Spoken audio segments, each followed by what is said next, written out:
যে লাল রঙের গাছটি আপনারা দেখতে পাচ্ছেন, গাছটি ল্যান্ডস্কেপ গার্ডেনিং এ ব্যবহার করা হয়। অনেকে রয়েছে অনেক জায়গায় একটা ডোরান্ডার হলুদ, তার সঙ্গে একটা রেড কালারের একটা লাইন হবে, দেখতে অত্যন্ত সুন্দর লাগবে। তো এই গাছটি ব্যবহার করা হয়। গাছটির নাম বিশল্য করলি এবং এই গাছটি অনেকে বিষহরি বলে চেনে। তো বিভিন্ন জায়গায় বিভিন্ন রকম নামে চেনা হয়ে থাকে এই সমস্ত গাছের। তার কারণ হচ্ছে এটা একটা ভেষজ উদ্ভিদ, এর ভেষজ গুণাগুণ প্রচুর পরিমাণে রয়েছে।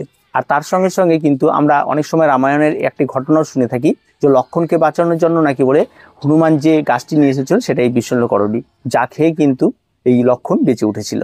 তো যাই হোক, সেসব ইতিহাস। তো আমাদের বর্তমানে এই সমস্ত গাছগুলি কিন্তু আমরা প্রত্যেকের ছাদ বাগান কম বেশি দুটো একটা রাখতেই পারি, কারণ গাছটি দেখতে অত্যন্ত সুন্দর। রেড কালার, এই লাল কালার সম্পূর্ণরূপে টকটকা লাল, এই ধরনের গাছ কিন্তু চট করে আপনি পাবেন না এই বিশল্য করলি ছাড়া। আর এই বিশল্য করলি কিন্তু প্রচুর ভ্যারাইটি রয়েছে, শুধু লালই রয়েছে তা না, এর বিভিন্ন ডোরাকাটা দাগের রয়েছে, পুরো হোয়াইট কালারের একটি রয়েছে এবং এর জাতের কোনো শেষ নেই, প্রচুর ভ্যারাইটি কিন্তু রয়েছে। আর সম্পূর্ণরূপে বলতে গেলে এটা একটা আয়ুর্বেদ গাছ, মেডিসিন প্ল্যান্ট, এবং এই গাছটি কিন্তু উপকারিতা প্রচুর রয়েছে। যদি আপনি এই সমস্ত গাছগুলি আপনার ছাদ বাগানে বা আপনার বাড়ির সামনে একটা সুন্দর বর্ডার তৈরি করে ভাববেন, তাহলে আপনাকে কি করতে হবে, এই সমস্ত গাছের চারা নার্সারিতে সচরাচর কিনতে গেলে কিন্তু খুব একটা বেশি পাবেন না।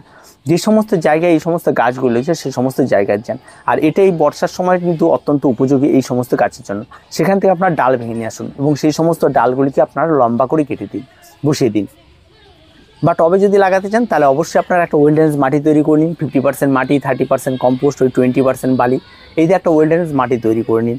তৈরি করে নিয়ে তার মধ্যে আপনার এই সমস্ত গাছগুলিকে একটু কাটিং পাউডার নিয়ে লাগিয়ে একটু বসিয়ে দেবেন। দেখবেন একটা গাছও মিস হবে না, প্রত্যেকটা গাছ কিন্তু চারায় পরিণত হবে। এবং এই সমস্ত গাছগুলিকে লাগিয়ে দেবেন। গাছগুলি লাগিয়ে দেওয়ার পর গাছগুলি ইনডোর মনে করে বা সুন্দর দেখতে মনে করে ঘরের ভেতরে রাখবেন না।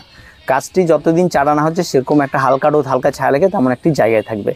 এবং এটা হয়ে যাওয়ার পর, চারা তৈরি হওয়ার পর যখন আপনারা ফাইনাল পটিং করবেন, সেই ফাইনাল পটিংয়ের সময় একই রকম মাটির মিশ্রণ থাকবে ওয়েলডেনেজ। এবার আপনারা সেই টপটিকে লাগিয়ে দেওয়ার পর টপটিকে আপনাদের রাখতে হবে ফুল সানলাইটে। এটা কিন্তু কোনো ইনডোর বা কোনো ছায়াচ্ছন্ন জায়গার গাছ না, একদম সম্পূর্ণ সূর্যালোক ভীষণভাবে পছন্দ করে গাছটি। আর তার সঙ্গে সঙ্গে কিন্তু যে বৃষ্টির জল কম বা বেশি তাতে কিন্তু ম্যাটার করে না, বা আপনার টবের গোড়ায় যেন একবারে স্যাঁতস্যাঁতে জল জমে না থাকে সেই বিষয়টা একটু খেয়াল রাখবেন। তাছাড়া কম জল বেশিতে তেমন খুব একটা বেশি চট করে গাছ মরে যাবে তেমনটা নয়। গাছটি অনেকটা কষ্ট সহিষ্ণু এবং দীর্ঘদিন সময় ভালো থাকে। আর এবার আছে রোগ পোকামাকড়। এই সমস্ত গাছে কোনো রকম কোনো রোগ পোকামাকড়ে কিন্তু কোনো কিছুই হয় না, সম্পূর্ণ রোগমুক্ত একটি গাছ। মাঝে মধ্যে হয়তো একটু মাকড় আক্রমণ ঘটতে পারে, সেক্ষেত্রে আপনার কাকায় স্প্রে করে দিলেই যথেষ্ট, আর তেমন কোনো রকম কোনো কিছুর প্রয়োজন পড়বে না।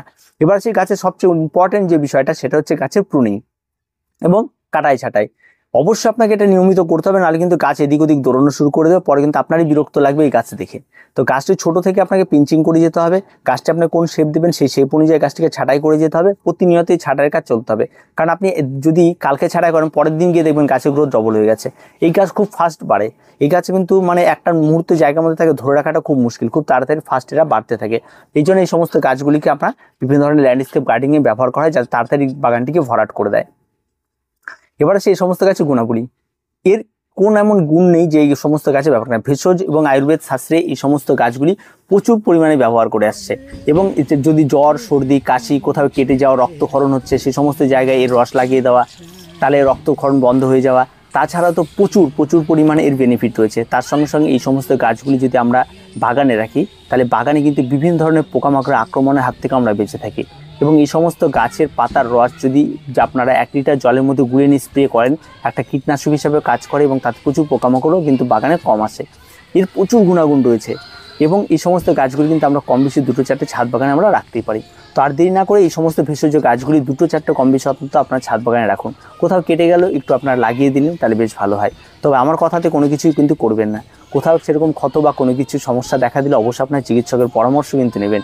এই সমস্ত কাজগুলি এগুলি করা হয়, এগুলি ইনফরমেশন আপনারা গুগলে গেলেই আপনারা এনাফ প্রচুর কিছু জানতে পারবেন এই সমস্ত গাছ সম্পর্কে। তো মূলত এই সমস্ত গাছগুলি ছোট ছোট পরিচর্যার মধ্যে দিয়ে খুব সুন্দরভাবে রেখে দেওয়া যায় এবং খুব সহজ। একটা জঙ্গলে পড়ে থাকা গাছ, সেটারও যে এত গুণাগুণ থাকে, সেটাও কি একটা ভালো গাছ হতে পারে, সেটা কিন্তু আমাদের জানা দরকার। বিদেশের কান্ট্রিগুলিতে এই সমস্ত গাছগুলিতে প্রচুর লক্ষ লক্ষ টাকা খরচ করে ল্যান্ডস্কেপ গার্ডেনিংয়ে ব্যবহার করা হচ্ছে, আর আমাদের এখানে যেখানে সেখানেই থাকে। তো কম বেশি এই সমস্ত গাছগুলি এখন অনেকটাই কমে এসছে। আগে যেমন অ্যাভেলেবেল যেখানে সেখানে দেখা যেত, এখন কিন্তু খুব একটা বেশি দেখা যাচ্ছে না।